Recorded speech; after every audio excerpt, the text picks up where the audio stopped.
Just to train it properly. Hello, hello everybody. Welcome to this session of Passion of Words from the Tranos Festival, the Fringe Festival. It's my first time in the city, and I'm going to be talking about my practice, my work. I am my name is Daniel Malpica. Uh, well, there is in Japanese, just because at the time at the time that I did the website, I was working with a Japanese guy, so that's why I put the version of the name. But my name is Daniel Malpica. Um, uh, so yeah, so let's begin. So uh, as I mentioned, I'm originally from Mexico.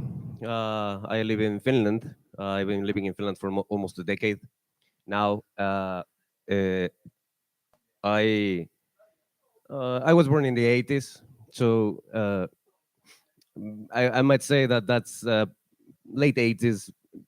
Perhaps the generation is kind of a transition generation. So I wasn't born with internet, so I still have a notion of what is to have a pre-internet brain. Uh, and if if I might think like what literature, for example, thinks, two words in which I think when I think to literature, to basically two words comes to my mind. One of them is piracy, uh, perhaps literature in my early practice, piracy, and the second is graphic design. And I will explain a little bit why. Uh,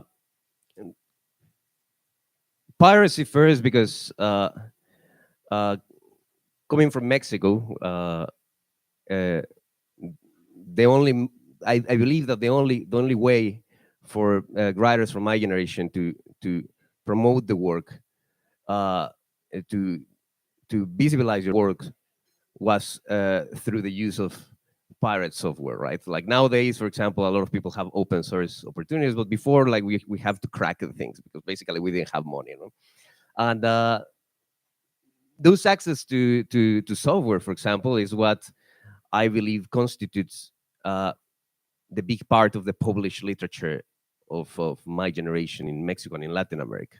So basically, I get access to graphic design software through piracy, uh, and I started to learn it by myself.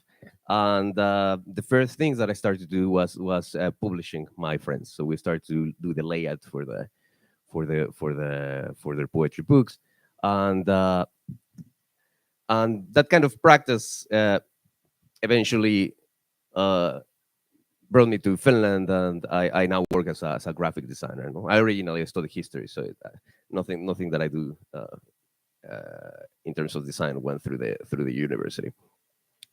So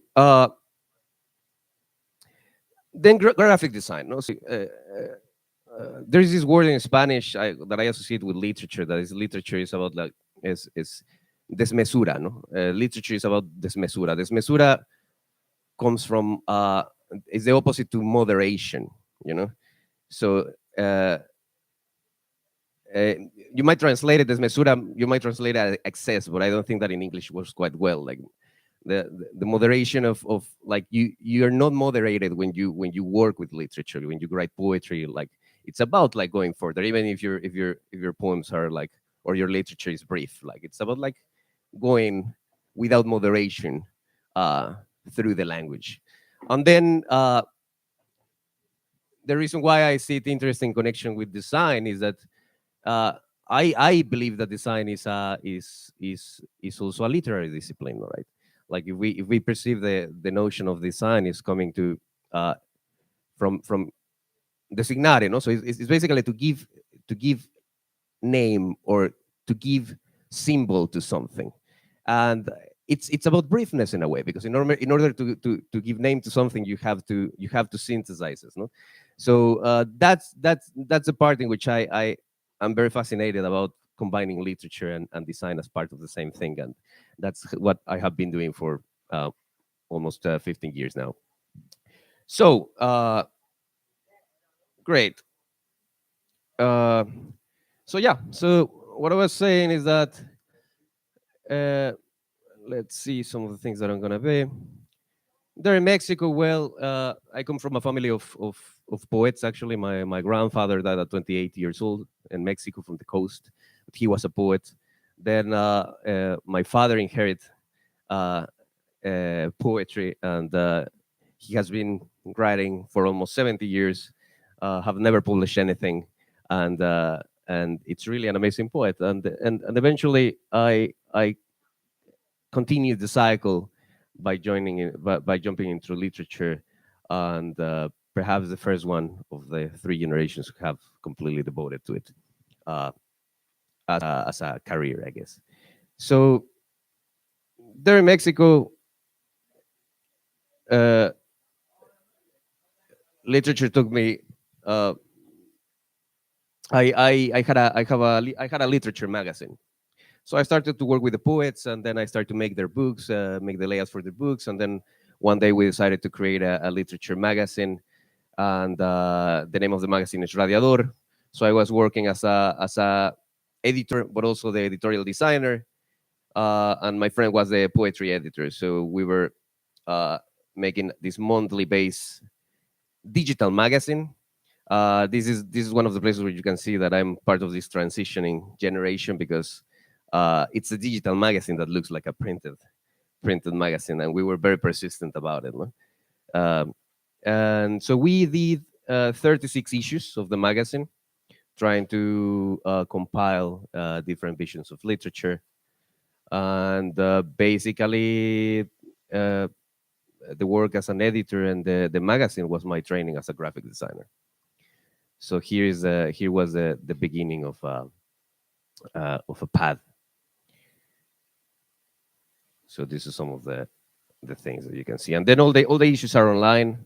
You can download. You can see the 36 issues, and we were supported by the Council of Arts at some point in Mexico, but was very stupid because at that time we were making a layout for a digital magazine. We got a grant, and then they said that's not a digital magazine, and we had to do like we have to learn how to make website um, and do twice of the work monthly. Uh, Great. So let me see. Then eventually, around in the late 2013, I moved to Finland uh, uh, because of love. Basically, I was with a Mexican scientist who got the opportunity to study doctoral to make her doctoral studies in University of Helsinki, and then that's the reason why I came to Finland. And there in Finland, I managed to get to know a quite diverse community of international authors. And I decided to continue my work, and I started creating multimedia literature events. We realized that there was a gap uh, when it comes to writers not writing in languages other than the official ones in Finland. So there was professional authors writing in other languages, and they basically didn't have the access to their readers. So we decided to start to create multilingual literature events, and those multilingual literature events gives us the chance to apply for grants for translation. So because it's quite difficult, at least in Finland, to get a literary grant to translate your work. For example, my Spanish work into Finnish. There's no grants for that purpose. You can translate Finnish into other languages, but not the other way. But when you have the authors in a stage, then the literary translation is not literary translation, and it's just a resource for the stage. And we were able to get these wonderful authors translated. So this festival, I did it once a year. The name is Satakieli Klubi, which is like the club of the 100 languages, and Satakieli is a special bird in Finnish. So we did this multimedia event. We were invited different authors in different languages, also Finnish and Swedish, and we were putting together musicians, and I was making all the production design behind the work, and I can show some of the.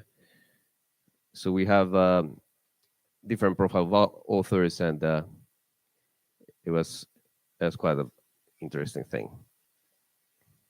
Then the last year we managed to make it into the school system. So we developed a multimedia literature event for the youth around literary workshops. Like the students came, prepare their workshops. I give some sort of a course of the multimedia aspect of it, and then the result was the kids like reading their poetry with music and so on.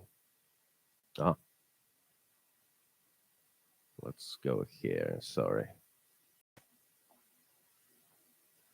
So let's move to this one. Then this was another event that I did. Was in the Contemporary Art Museum of Kiasma in Helsinki. The name of the event is Atlas Lining Codex. So this was a very cool event. We put together electroacoustic musician from Colombian based in Helsinki with his modular synthesizers. There was a light designer who created the stage for the event, and there was a Finnish drum poet, and the drummer was. They were making the atmospheres for the poetry, and then we invited 4 authors with different kind of profiles. There were different kind of registers of poetry. So there was a more conventional published author, then sound poetry. That was me.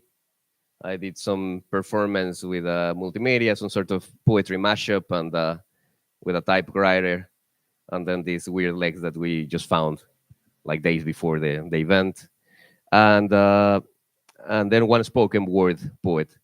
And then the event was I did some mapping behind, so the audience was able to see the translations behind, but also there was sound reactive graphics to the whole event. So there was a whole production for it.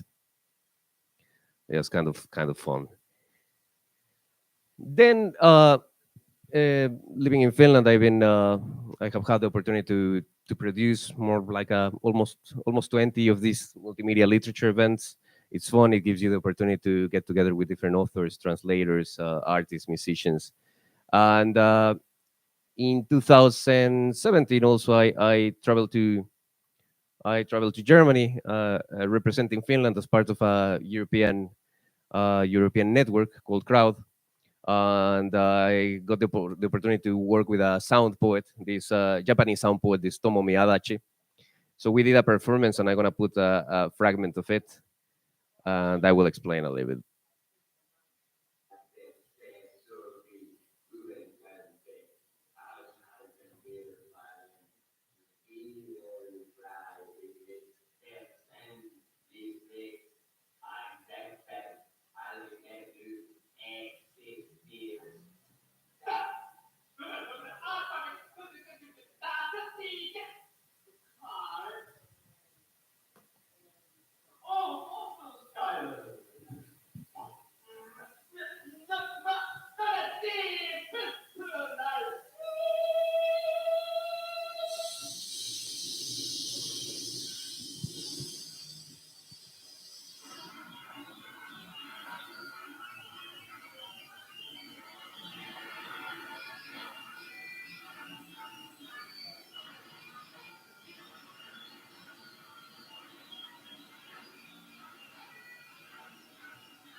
The internet, right?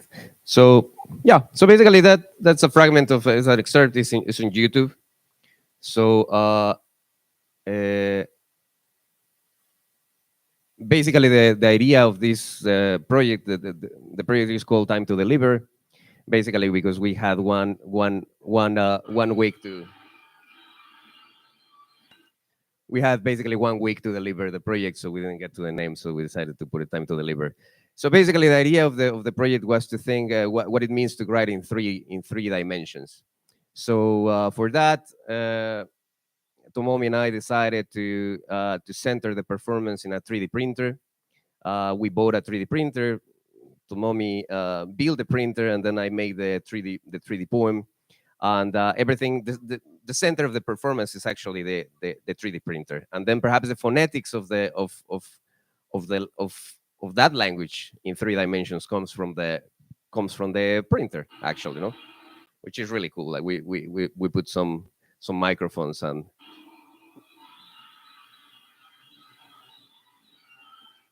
the result is quite crazy. So basically, the funny thing is that when you're working with these kind of machines, everything has to be really in time. So the performance actually ended up when the printer finished to print the text in 3 dimensions. So we basically started the performance like 3 hours in advance. Eventually, the people came, and of course, at the same time, we were mixing part of my poetry, which was translated into German. I was reading the poetry in German with my Finnish abilities to read German, so zero basically. And there was also a set of performers at the same time. So there is a part in which Tomomi makes this choir ensemble with the different kind of voice performers and authors, and then the 3D printer. Let's see if it works a bit.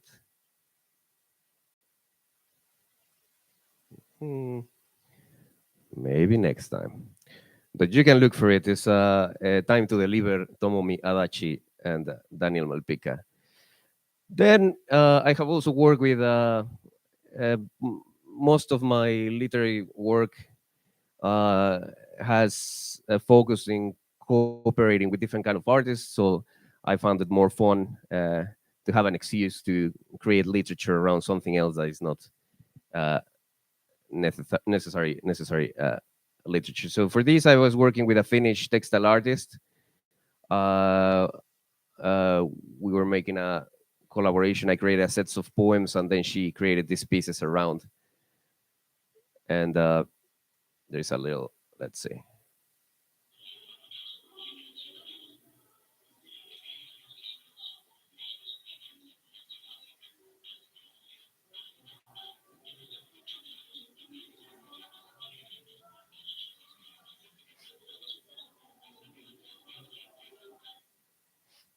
Then yeah, it was in the form of an exhibition, and taking place in one city of Finland. Then I will show you another project. This was in collaboration with doctoral students from the music technology department in Sibelius Academy.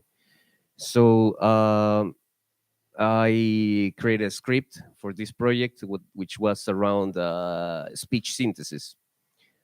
So this sound technology doctoral student developed a system that processes voice. So what comes into the system, that comes in and comes out, is not the voice. It's just is like a machine generated sound. So it was something like a 40 minutes performance. It was divided in 3 sections. The first sections was there was a Nigerian singer uh, eh, who was there was a slicer. So basically, when he was singing, there was something like a 48 channel installation uh, around the audience, and there was a grid also. There was a grid of 24 speakers hanging above the audience.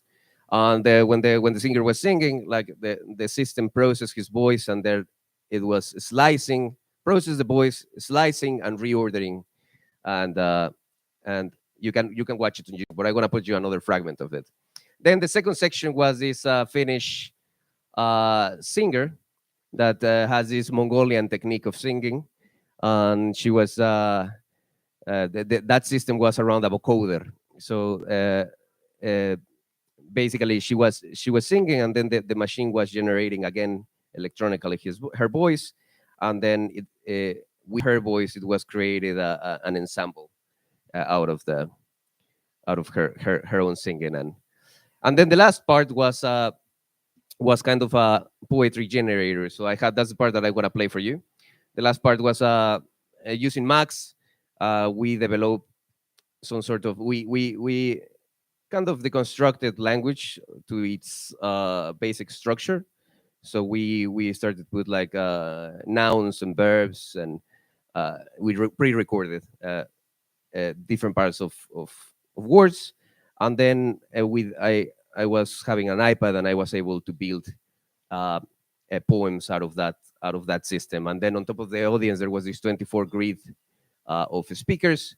So I was also able to determine where to send the poem. So the experience of the people was like depending where you were sitting, it was the kind of experience that you were going to have out of it.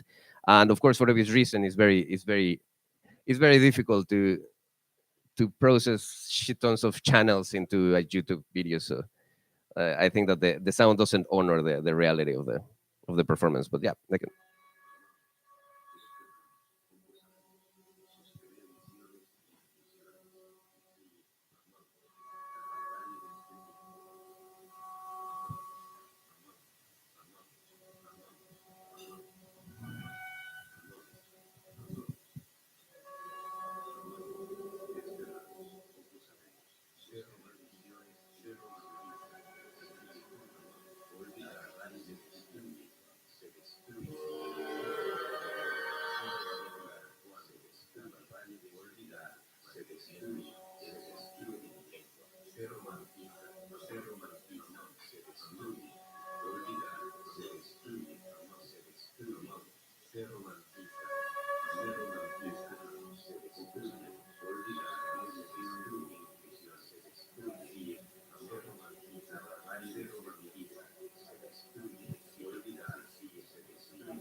I think that's as far as it gets with the internet, I guess.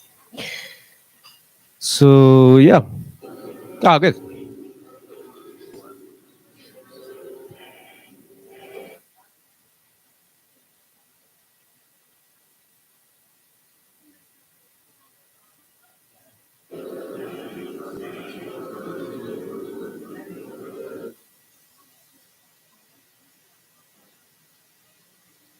So yeah, so basically that was the other one. So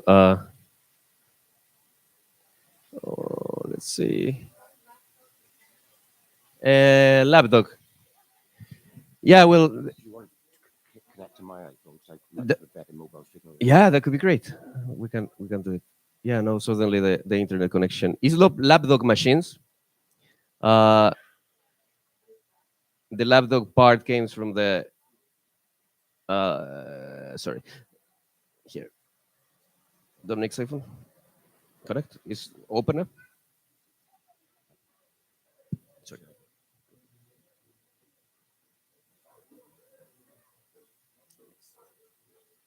Excellent.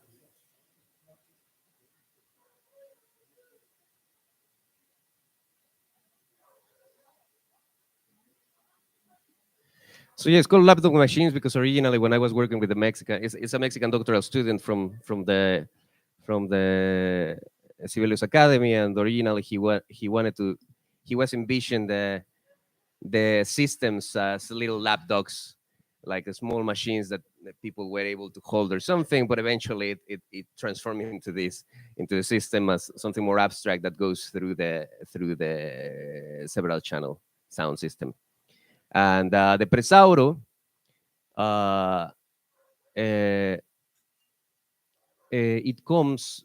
Uh, well, I basically use two references to do the work. I created the script for it, and one of the references was uh, a book from a Brazilian concrete poet, and he has this poem called Presauro, which is present, past, and future together. And then it's an artist book actually. And then what he does is that the pages are a bit transparent, so he's separating the poem between syllables, and then you're able to see through the three pages, like present, past, the whole idea of time. So we thought that a little bit like breaking through the system's times was a very good metaphor to connect it. And the other is that is a Peruvian poet called Enrique Verástegui, who had like a proper structure of how to generate poems, dividing them in words and nouns and so on. So basically that's the thing. So let's see. Maybe now we can play.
So that was basically it. So you can see actually in the image that's the grid that I was talking about.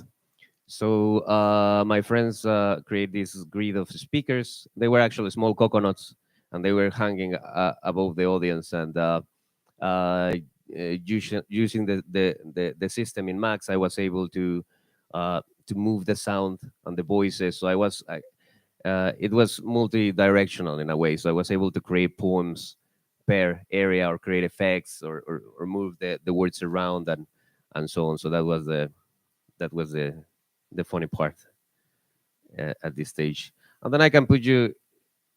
Uh, yeah, absolutely.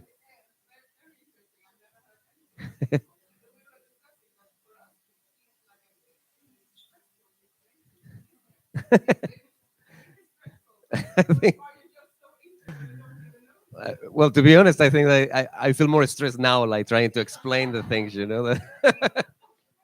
But no, but, well, it's a bit it's a bit different because, of course, I mean, when I'm there, of course, you have been working with the system. There are things that you cannot control, but uh, I mean, your mood changes completely. You get submerged into it, and it happens the same when I'm reading poetry or when I do the things. Yeah, go ahead.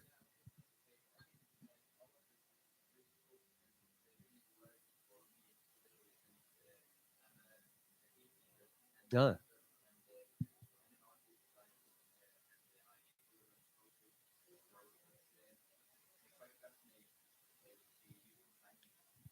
yeah, yeah.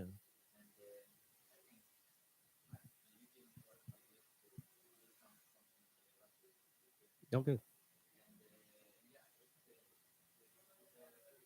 Oh, thank you very much.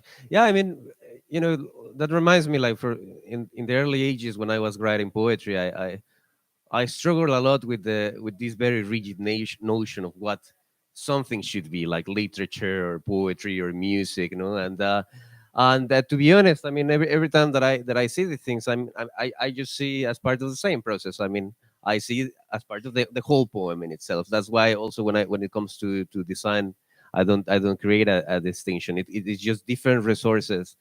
It's a different resource in which you can express through poetry, I believe. I can put back, if you want, the other from Tomo Miyadachi, so you can see Tomo Miyadachi, Daniel Malpica. And in between, I can show you because at the same time, I've been an editor in Finland, so you can pass around these books. That one that Magnus has, I can keep some of there, and there are some other books. I've been uh, yeah, we have been translating different kind of literature into Finnish and other languages. Over there are some compilations of Sami poetry who was translated into Spanish and English. There's also one Burmese poet based in Helsinki who was translated into Finnish and English. And then that big book is a book that we published with the Finnish Pen. I was member of the board of Pen Finland, and the book is called Sulava, and it's a multilingual. It's called Sulava Multilingual Literature in Finland. So we were trying to argue that part of the Finnish literary corpus can be also in other languages than Finnish or Swedish or Sami. And what we did is that we compiled 22 authors, some of them writing in different languages, also Finnish and Swedish and Sami. And we translated them into English and Finnish and many other languages. So it was quite an ambitious project. And I have done the editorial design of all the books as well. And only the one from the Burmese poet, it was done by um, but one of my friends, one of my colleagues. But yeah, in between, you can watch the books, you can see the books, and then I will put this back finally that we have better internet.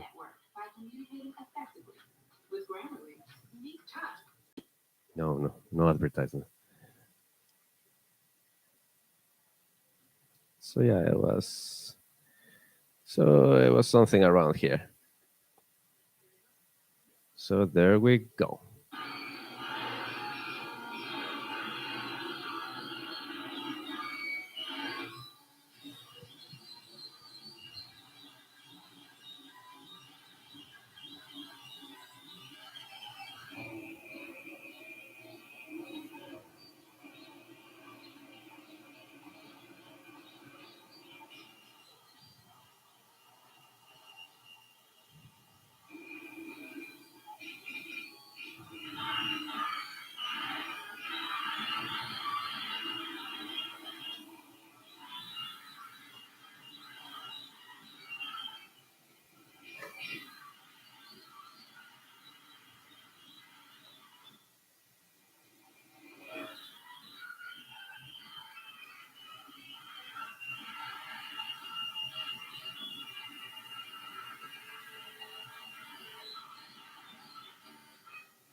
So that was basically it. And the thing that Tomomi was doing with the performers is a technique uh, in which you can create a ensemble of voices. So basically, what he was doing, it's a technique in which I have done it also in Helsinki once. You can assign tasks to hand signs. So basically, for example, this means word, this means to sing, this means to read a whole sentence, and you can create basically anything, and then you can just select the people in the choir, and then tell them to repeat one word, to say the text non-stop, and so on. And of course, you can make it faster for them, make it slower, make it louder, make it quieter, and then they were also synchronizing with the machine. So yeah, it's pretty fun. And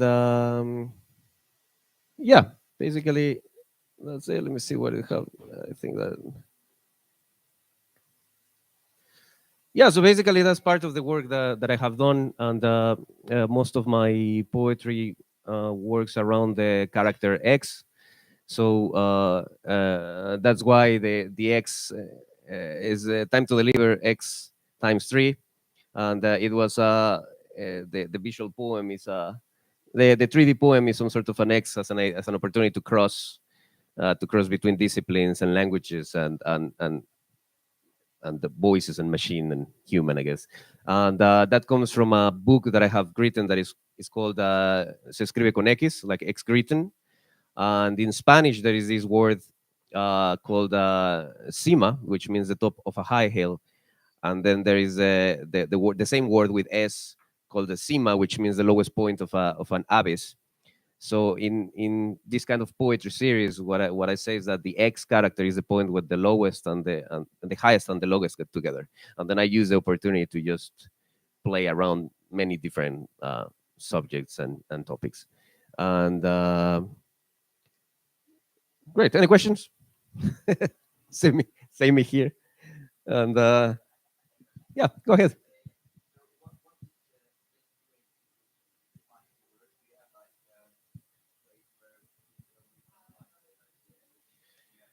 Yeah, well, I have this website, danielmalpica.com, and then also I have a Behance profile, and also Daniel Malpica. There is a bit mixed because I do also graphic design, so you can see some of the editorial work that I have done. And huh? Absolutely, yeah, absolutely. Go ahead. The Behance is there. There is the website. Yeah, you're welcome. And then, so what about if I read for you something? Would you like me to hear some of my poetry? Yeah, absolutely, absolutely.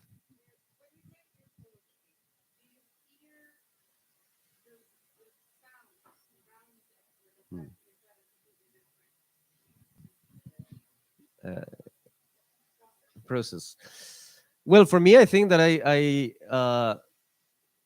it's about a lot about the rhythm, the orality of the poem.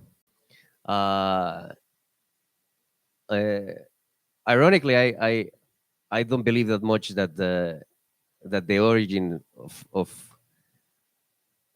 poetry is spoken. I believe that perhaps it was the opposite. It was written, right? If we think about like the first poems, perhaps in the cave paintings, the first poem was a hand. No, there's a poet that says there's a hand painted on the cave paintings, and that's the first written poem that exists. No, the moment when somebody writes, "I am here," right? And but still, the sound aspect of literature is very important for me. So I cannot detach it. It always come as sound. And depending the rhythm is how I write it, and then later on I break it and then I transform it and visually. But yeah, basically that. So okay. So would you like to any other question, or would you like to hear some poetry?